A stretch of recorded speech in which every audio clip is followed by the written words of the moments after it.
Welcome, Kitty. Welcome, David. Welcome, Kitty. I'm excited to have this conversation. Thank you, Olena. It's been a minute since we actually hung out and did something together, like on camera together. So yeah. So, why I invited you? Because I wanted to discuss with you content creation.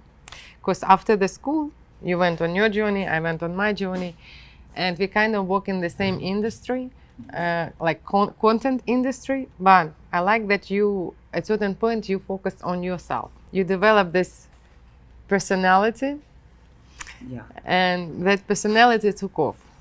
So my question is like, when was that moment and how it happened? Okay. This dates so many years before all of this happened, but when did I really commit to this was right around 2020 when we all got locked down. And David was feeling very depressed and he was about to give up. He was about to just end everything, maybe even himself. Who knows? Mm-hmm. But then here I came. I was like, hey, hold on. Let's see what I can do, and then we'll go from there. And so he, we started doing TikToks, and then from TikToks, started doing Instagram Reels, and then he let me go and do some stand up. I started doing stand up as Yeah, well. because David has been comedian for how many years? Like 10, 15 years? Before I showed up, yeah, about 15 years. 15 years. So you started in Hawaii. That's where you are originally from. Yes. And then, so it was always on and off, or it was something that you were doing on a regular basis? Well, let's see. I remember my cousin telling me not long ago that she remembers when I used to try on her clothes when we were kids. I have no clue what she's talking about. But she's like, "Oh, this makes sense." I'm like, "Okay." But then in 2012, I was living in Colorado. This was before we went to school together, and I was I was a guest on a radio show, and the host asked me to come on and put on a personality, so I did. It was just a voice. There was no look. It was just a voice and a name, Mm-hmm. and I didn't even have a name at the time. I was like, "How's it, Kamaka?" His name was Kamaka. He was like, "Oh, how's it? Who's this?" I was like, "Oh," and my friend who was listening on at home, I knew she was listening. Her name was Kitty, and I was like, I'm Kitty, like a shout out to her, right? And she messaged me, I'm gonna kill you. And then he was like, oh, what's your last name? And I'm like, oh, I'm from Hawaii, so pineapple, and that's what they do. That's how they call their pizzas, pineapple. I mean Hawaiian pizzas. So why not?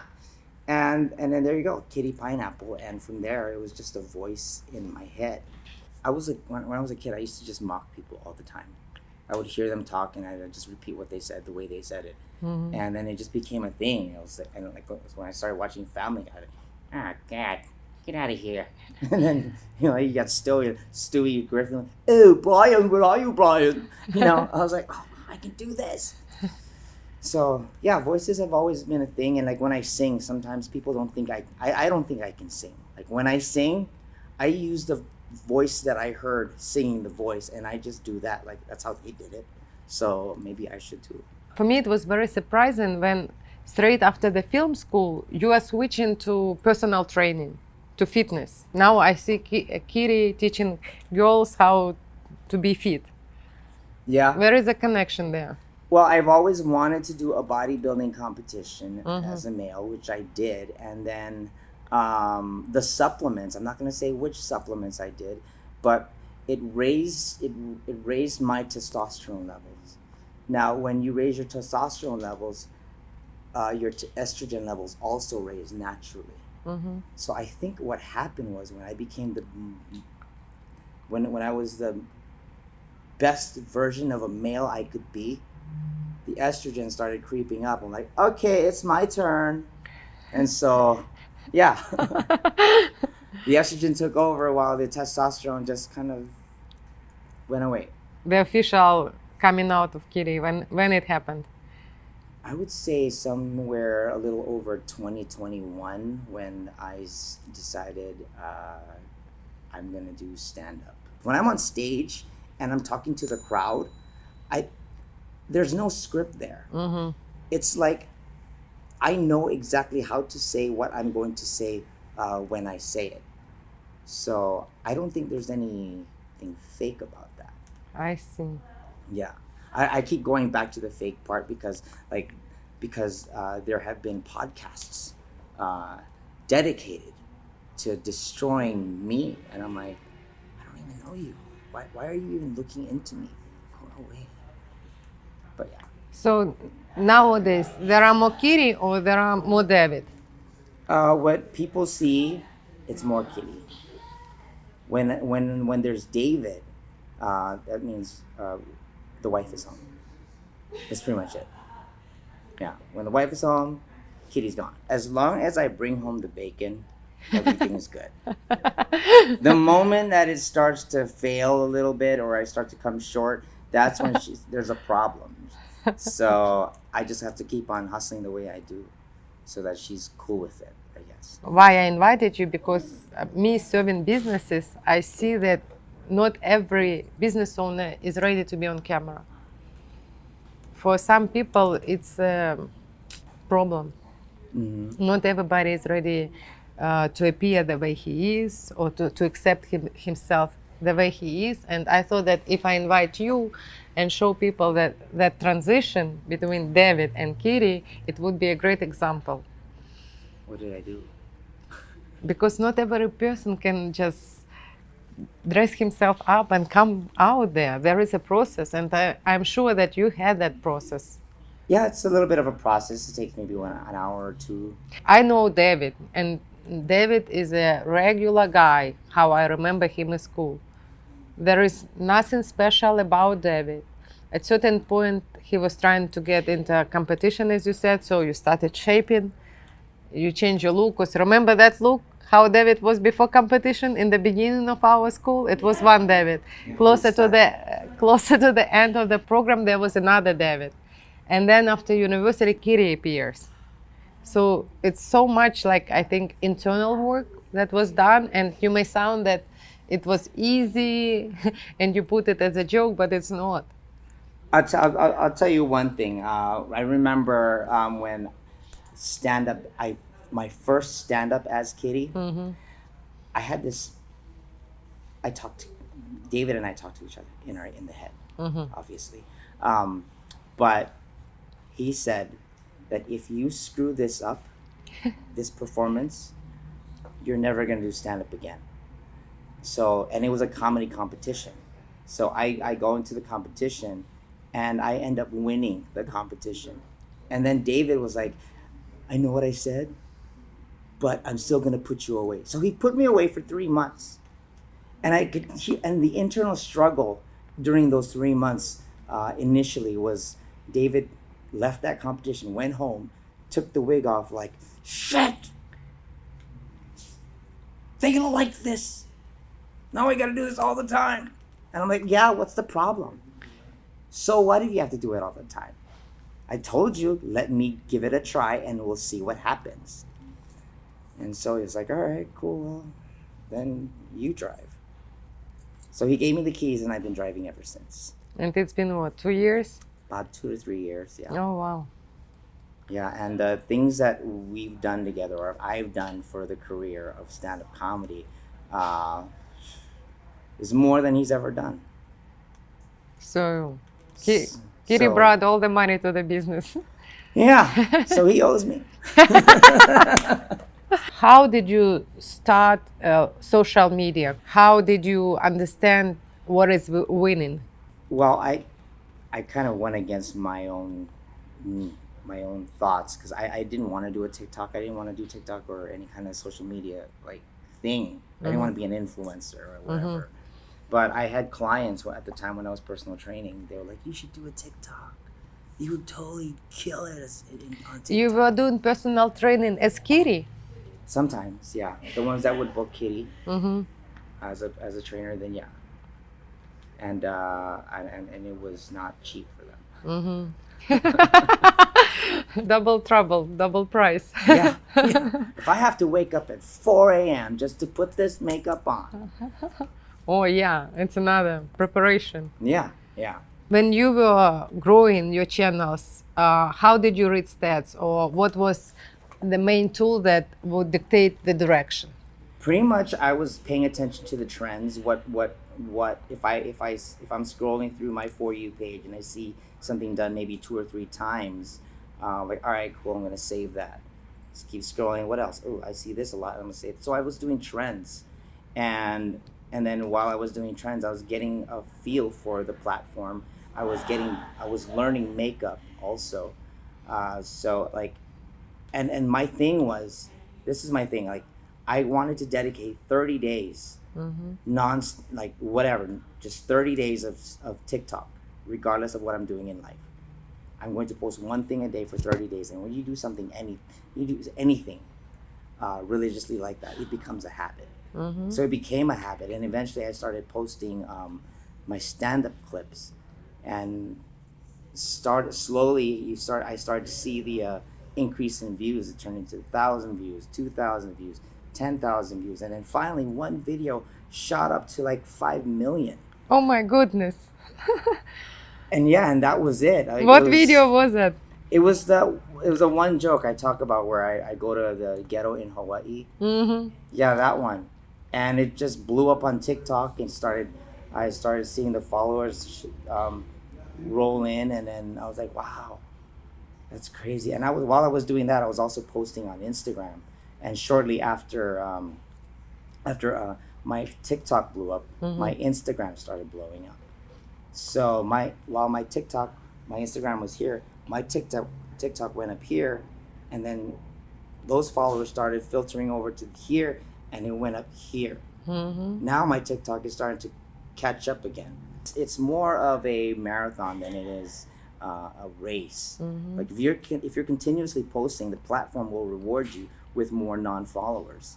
And when you get, especially when your clips are short and enjoyable, you reach that 80% completion. When you hit 80% completion or more, the algorithm loves you. They're like, ooh, I think they love it. Maybe these people will love it too. So they'll show it to them, and then they love it. Like, all right, how about these people? And then they share it, and they share it, and it's an avalanche. Who was the audience? The audience primarily are Hawaii people.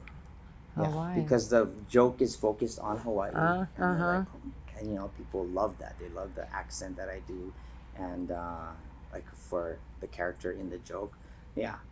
And so it's your first type of audience, then second type. Who else? My second demographic, I would say probably the fitness industry, and then Filipinos. Yeah. I am Filipino, but I don't typically perform for just Filipinos. In fact, I have a show every Wednesday night at a Filipino restaurant, and I gotta say, Filipinos, especially older ones, like my parents' age, are the hardest to please. It's like I'm performing for my parents. So you wouldn't focus on them. For you, the easiest to work with are Hawaiian people. Hawaiian people, LGBT people, women. They like I would say 60% of my demographic are female. I would say 64% actually if I look at my analytics. That online life, does it bring you like any sales or brings your career forward? My online activity, it's paramount to my stand-up comedy career. Because last year when I first started to notice an increase in followers, I went to Hawaii, and I told my friend, I told my buddy who's a producer, I was like, hey, I have all these followers from Hawaii. Let's put on a show and see what happens. So I put on the word out there. There's a show. We sell out instantly in like 2 weeks. So we have to open up another show and another venue, and then that sells out. So I was like, holy crap, can we do a bigger venue next time? And so 6 months comes around, and it's right around November, and it's the day before Thanksgiving. I don't know if people want to go out for that day, but we sold out both shows. The first show was sold out, and then the second show, they said it wasn't sold out, but there were more people at the second show than the first show. And I was like, how is that not a sellout? So it was only you just selling, or some other channels, or Uh, just specifically from your channel? I understand that you need to move them somewhere, right, to the landing page. But is it just you, or your partner also were doing this, Majority of or when you my maybe were doing it? I don't know. the venue did promote heavily. Uh-huh. I heard that there were commercials on television also, Mm-hmm. but it was, I think it was my personal my posts that drew them to come to the show. That's cool. So when that first video hit, you said 5 million, right? Right around there, yeah. I think What so. happens next? You need to continue like working double, or how it works? I would say, I don't know. It's weird because when it comes to hitting numbers, sometimes you have an idea of how well it will do, and sometimes you don't. Mm-hmm. Sometimes you'll prepare a short 15-second clip, and it'll take you 4 hours. Mm-hmm. Other times you'll do like for a 20-second clip, and it'll take like 10 seconds. Mm-hmm. In fact, one example, like just recently, last week, I posted a video of somebody asking a question. So what's boto? What's Boto? You don't know what's boto? Oh yeah, it's I tell that on Instagram or on TikTok. Like boto is something that the what is Olive Garden.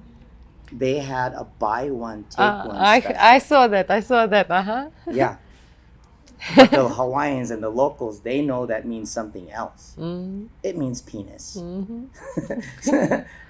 But because I don't know, I just kept a straight face most of it, and it's I feel like right now it's like at 200K views, That's and awesome. I was like I posted it, and then I stepped away for like 10 minutes. I looked again. I was like, holy, wow, 10 minutes, 40,000 views, and I Wow. was like, this is gonna be a good one. So you know from the Yeah. first minutes Yeah, yeah. the potential performance. Oh yeah, like when you hit 10K in your first before the hour is over, Mm-hmm. you know it's gonna kill. Are there special techniques that you are using for the content creation? I use trending sounds. Mm-hmm. When it comes to my stand up, I make sure there are captions on my video, Mm-hmm. because when people watch at night, maybe their partner's sleeping, so their phone is muted, and so if they can't read, then they'll just swipe. But if they can read, oh, that's hilarious, and then they drop their phone on their face, even better. What about routine? Because as you mentioned, you need to spend like 3 hours, or at least in the beginning, you had to spend a lot of time to prepare yourself. Now I'm sure you got better. You got outfits, nails, and you are comfortable with makeup. How's your routine looks like? Do you set certain time in your calendar to work on your content, or it just on the flow?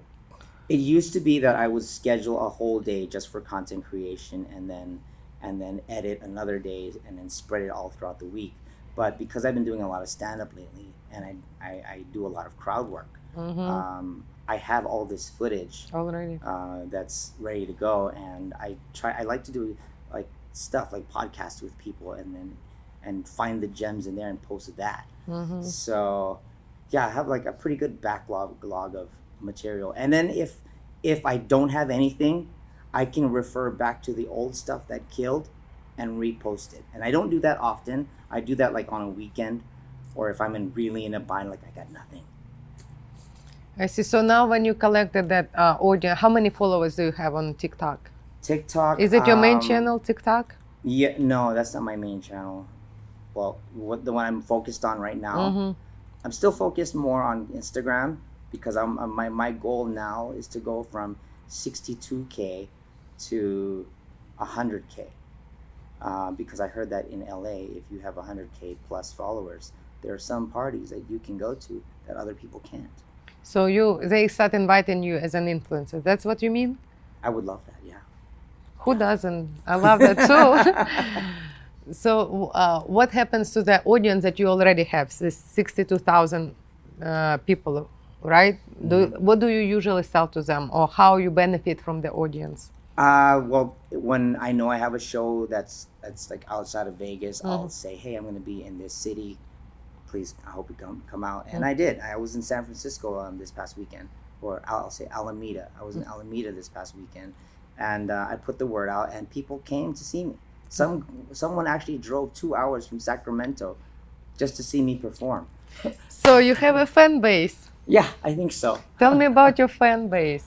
They're dedicated. They're my biggest fan base are the women, especially the ones in Hawaii, because they'll show up. They'll bring all their friends, their aunties or whoever, and yeah, and we'll have a blast. And it doesn't matter. And I love that. And there's this thing when it comes to stand up. Like, do you want to be popular or do you want to be funny? Because there are comedians that have not been doing it very long, but they have a large following. And no matter what they say, they're going to laugh. The audience is going to laugh at them. But if you take that same comedian, put them in a place where no one knows them, I don't think they're going to have the same result. Fortunately for me, I'm in my 18th year of stand-up comedy.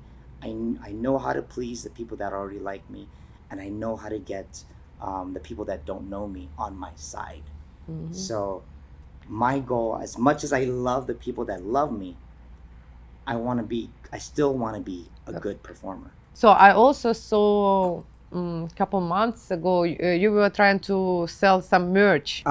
Yes, I was selling at my shows, and when I travel, oh my gosh, it's amazing. People buy my merch like hotcakes.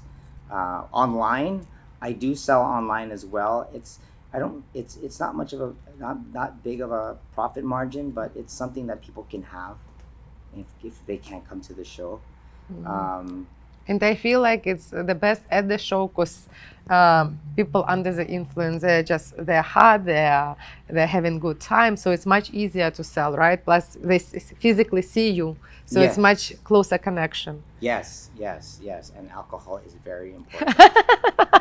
Very important. I did a show where they stopped selling alcohol mid-show, and by the time I got on there, it was like the hardest crowd ever. I was like, I told my funniest joke.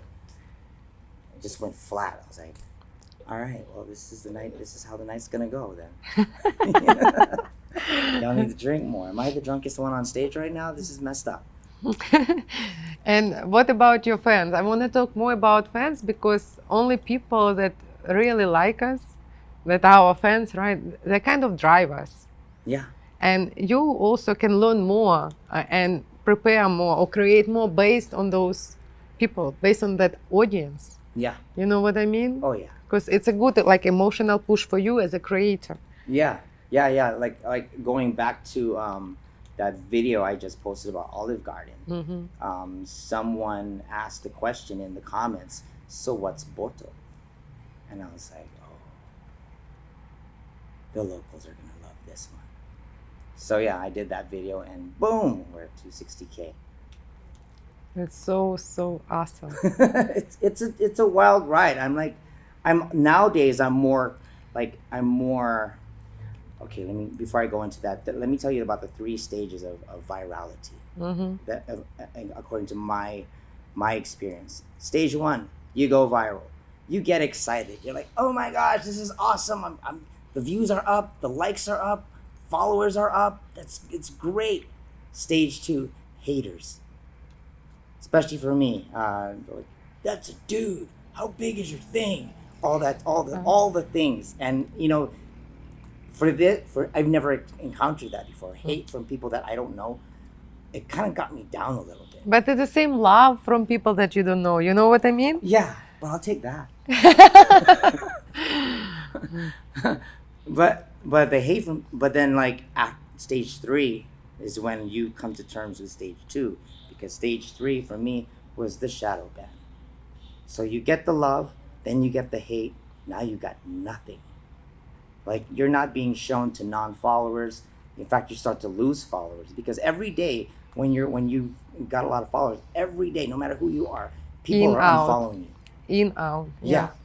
So if your content is not being showed to new people, then you're just gonna keep losing followers versus gaining some. And it took me a little while to get out of that, almost 4 months. And even after the 4 months was over, my engagement wasn't quite the same. But after this past weekend, somehow, for some reason, it's starting to pick up again. And I'm over here like scared, like, okay, Where I'm it gonna be will good. go? Will it go up or will it go Yeah. down? Yeah. And I'm So, very conscious about the things that I post now. Like, and make sure there's no cannabis mentioned, or because they even demonetized me once for having red eyes. Like, for red eyes, I could have been sleepy. I wasn't. and what about like hate? How to isolate yourself from that, or what to do? Did you I did stopped caring. you stopped caring? But did you receive something negative from the people you know, or strangers, completely strangers, or from both sides? Mostly strangers.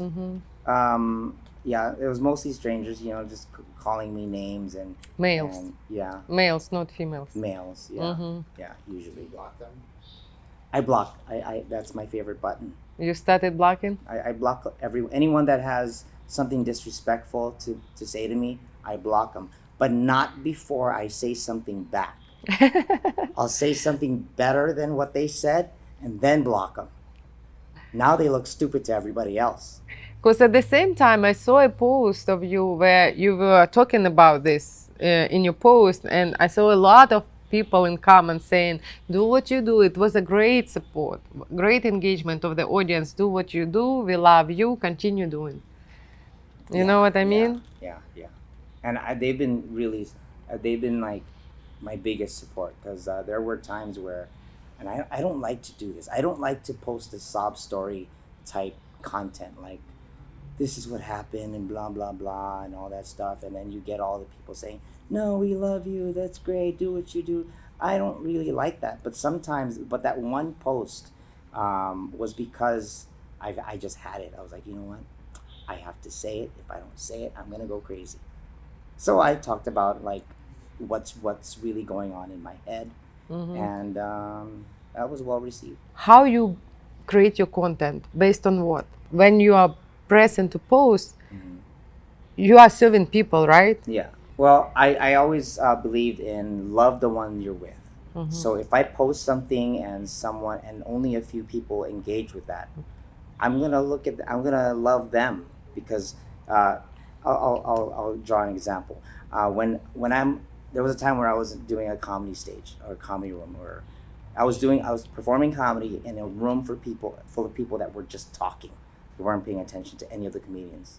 So it was my turn. I was next on the chopping block, ready to die. So I told my first joke, and while I would love to have everybody pay attention and laugh, only two people in the corner were paying attention and laughing. So I engaged them. Told them the jokes, and the people next to them started laughing, and then next to them, and then eventually, before my set was over, I had the entire room roaring. So, I guess in going back to content, I would say that engage the ones that still engage with you, especially during that shadow ban. I would engage with ones that would still interact with me, that still sought me out, looked for me. And I talked to them, and I kept my focus on them until it started to grow, and before I knew it, I'm back. What I noticed that people, it's easier for people to engage on stories, DMs, closed, rather than public. Why is it like that, and how to make people get engaged? I feel like when it comes to engagement on social media, you have to have one of a few, two or three things.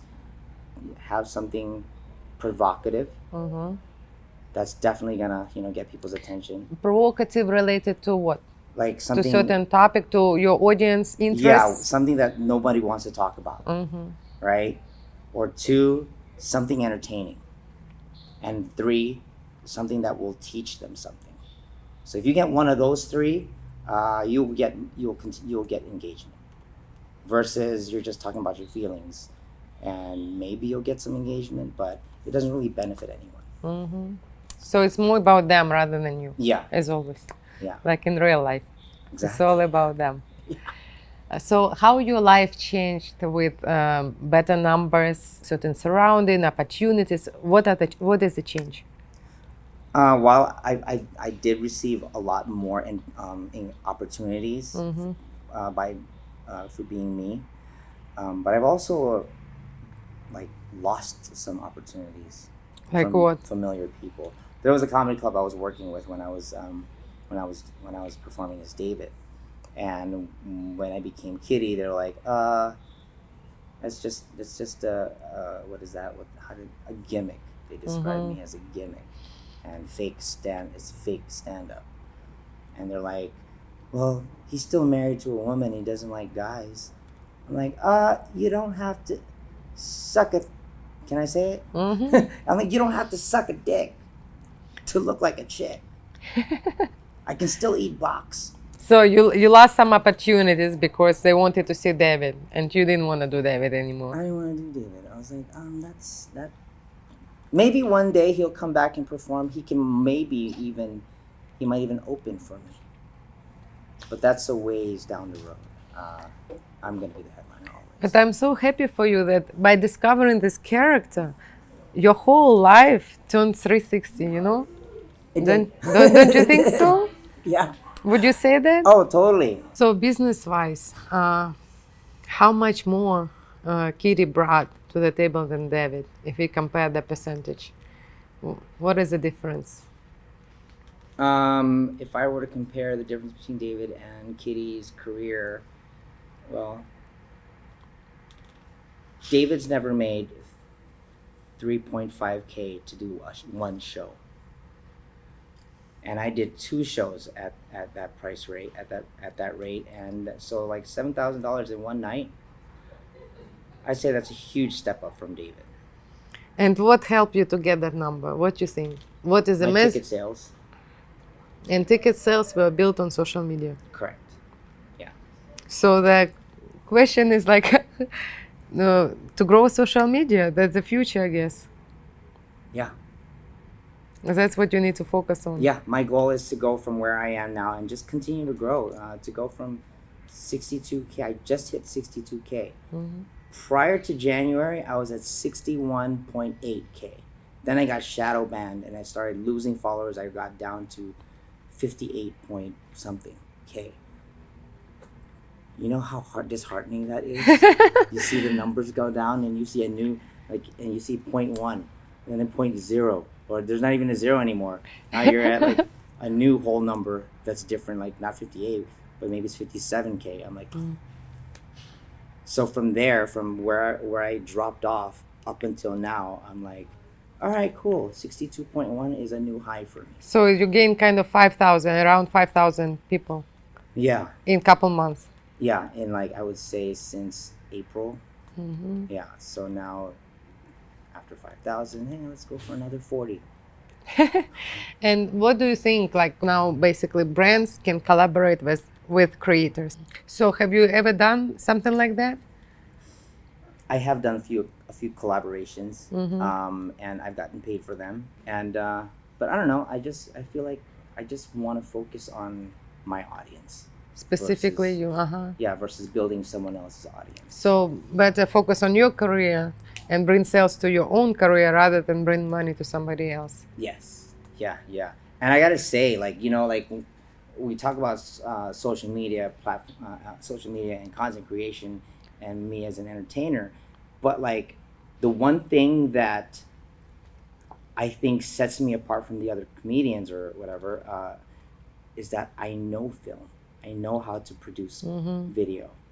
I thought anyone could do this. I was like, well, all you gotta do is make a vertical video, put some captions on there, and make sure the audio is good. How hard is that? I know.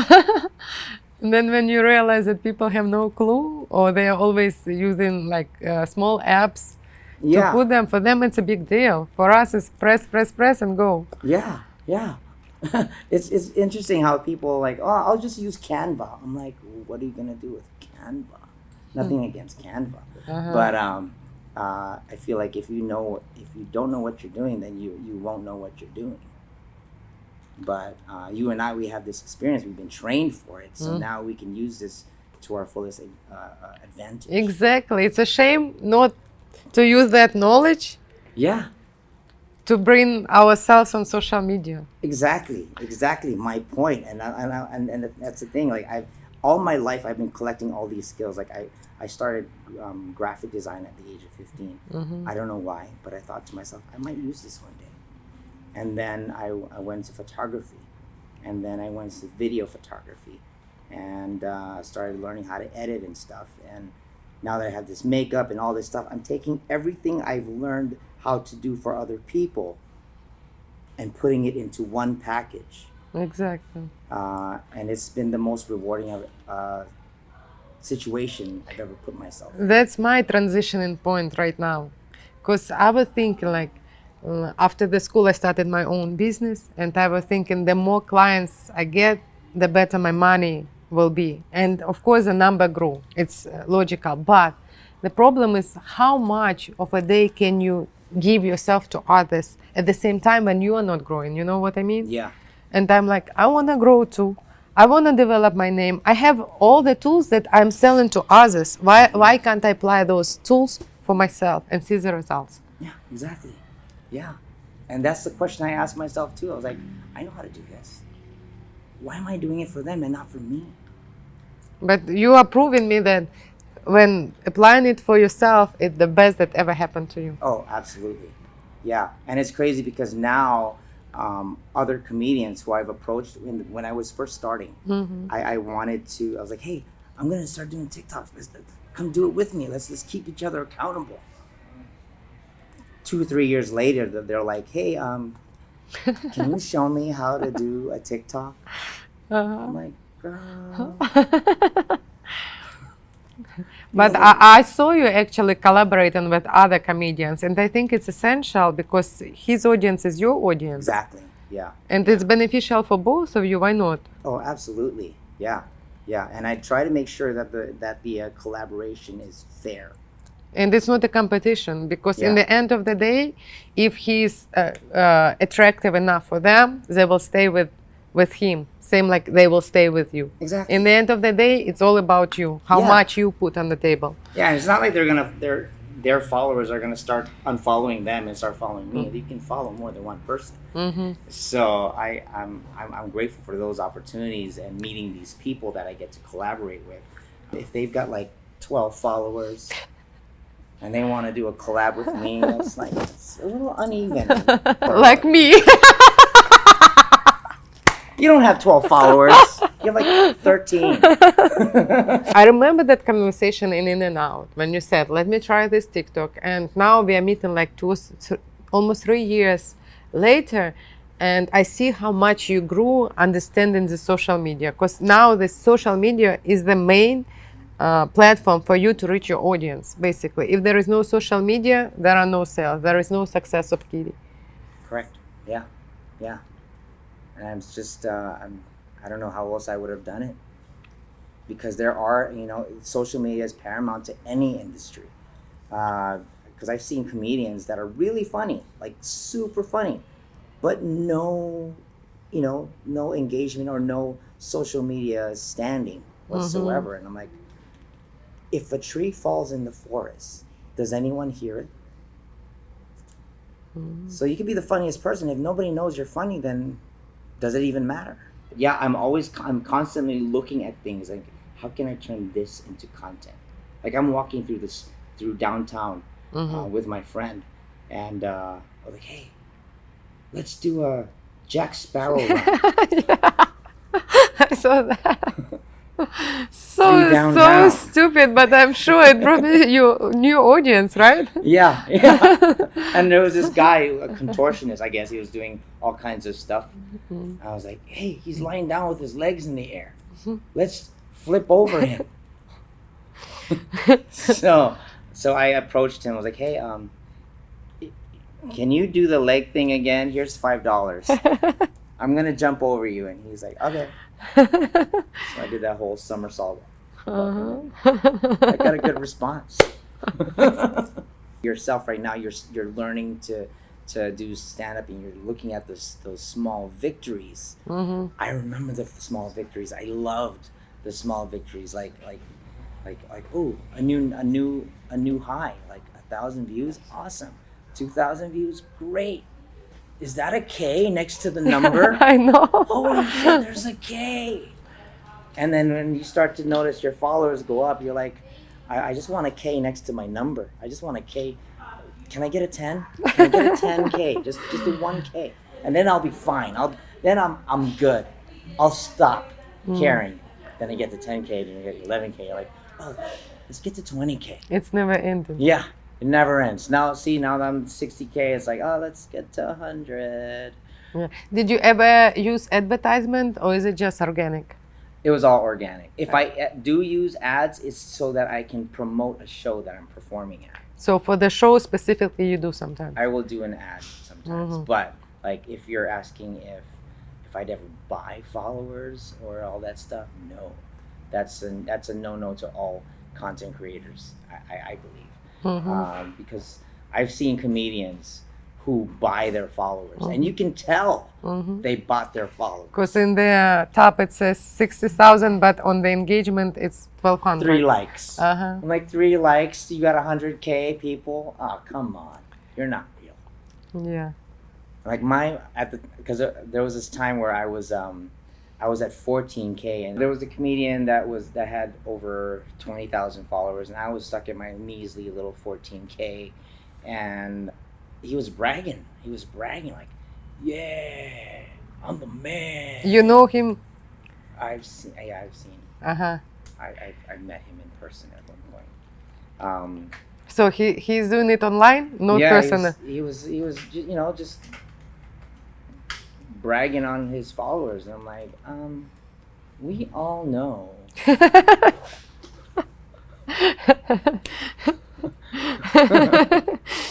Kind of a slap in the face to actual creators. It's like, no, that's not how you do it. And you're also hurting yourself when you buy those followers, because you have these followers, but you're not getting the engagement. So Instagram immediate takes a look at that, and or any platform, they'll punish you. They'll shadow ban you. So I'm like, I know what that's like. I don't want to go there again. For me, it's kind of confusing, because if there is no engagement on this post, how can I expect or choose a direction to the next one? If it's not working, if you're not getting any engagement, take a look at what you're doing, and like, how long is the clip? Or is there a trending sound? What did you do differently here that didn't work, that worked before? Maybe you had a different hashtag. Maybe you didn't have captions on there, or you didn't have a thumbnail. Maybe you didn't collaborate with anyone. Or maybe you did well because you collaborated, and now you don't have a collaborator, and so now you're relying on your own numbers. So I kind of take a look at all the things that have worked. You do it when? Once a week? Once a month? I kind of get a feel for how they are as I post them. Like, okay, this did well because whatever this reason. And eventually you'll start to get an idea of what's going to kill. Oh, this is going to be good. And then it is. What do you think defines a good structure of the video, lens? What? It's that's hard. Sometimes it all relies on, it's all luck. Or sometimes how can you say as a businesswoman luck? There is no such thing as it's luck. I'm gonna say sometimes it's luck, because and I say that because there are the posts that you don't really believe in, and then you're like, post it anyway, and then it blows up. You're like, huh. But if it's not luck, if it's just general, what would you identify? What do you see that makes your post successful? What makes your post successful? Or your reel. Let's do reel, because reel is a video format. Yeah. I would say, and it depends on the type of content I'm posting. If it's a stand-up clip, then I want to see how long is the clip. Is it under 20 seconds, or is it longer than 40? Anywhere in between, for some reason, I don't know why. People stop paying attention. But when it's 40 to 60, if for some reason, if they've made it that long, they're gonna stay till the end.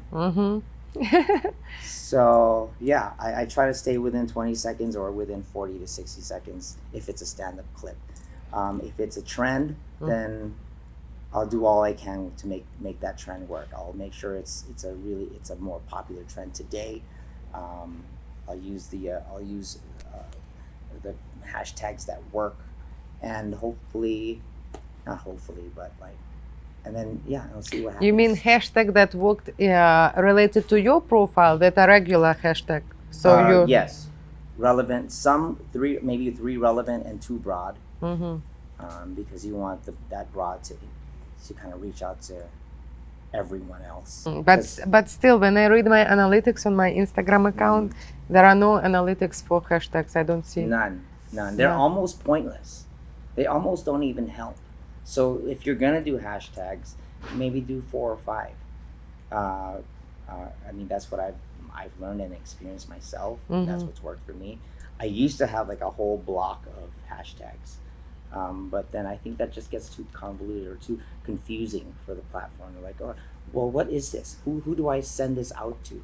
And I'm finding that Instagram and maybe even TikTok are becoming more SEO efficient. SEO based on our text or what we say Your verbiage, in the your text, and your verbiage and your text. If what you're saying matches the description and also matches your hashtag, then that's a trifecta of perfection. I see, and I think so too, especially with the development of AI. I think they are able to track everything. Yeah. So if you look at TikTok, when you look at your content on the search bar, if it says related content, then it doesn't really resonate with anything. But if it says something specific like comedy or Las Vegas, then the platform knows who to send it out to. People that are looking for Las Vegas content or comedy content. But if it says related content or whatever, a general title, then that's how you know it's not. That's why it's probably not getting as much attention. Okay, how can we finalize? I think you answered all my questions. You said that you faced couple phases like success and then hate. Now, currently, where Kitty is? Up, down, somewhere in the middle, still in the search. Now Kitty wants more. Where Kitty today? I think as far as social media is concerned, I think all my platforms are back on the rise again. And so I'm really excited to see what happens with that, because for the last, I'll even say 7 months, it's been kind of scary. Like, if my engagement doesn't increase anytime soon, I don't know if I'm gonna have a career. Are you serious? That's how connected it is? I feel like it, yeah, because I remember I had a show in February, and that's when I was still shadow banned. Yes, the room was 80% full, but I didn't want that. I was like, I know I can do better. If I wasn't shadow banned, I probably would have sold that out. So now that I'm back, or like my careers are back in good standing, I feel like this November shows are going to be killer. So what Kitty wishes for this year? 100,000 followers. Yes, where else? The goal for this year is 100K. Gotta hit it. And pretty much it. Yeah, to be able to just perform more regularly. If I am at 100K by January of 2024, how should I celebrate on camera? I think we should organize some girly day and go celebrate. Go to sauna, go to some dinner. Start with a spa therapy. Go shopping, and then watch Magic Mike or something like that. I don't really care for Magic Mike. Yeah, and I will record your experience. Let's go to Magic Michelle, because I still like girls. I don't know who she is. I never heard about her. Me neither. We will go somewhere. Yeah, we will find like 2-3 activities where I can record your basically experience, and you will share your thoughts and your feelings, and we will make the set for the next year. Yes, let's do Set it. of goals. Let's do it.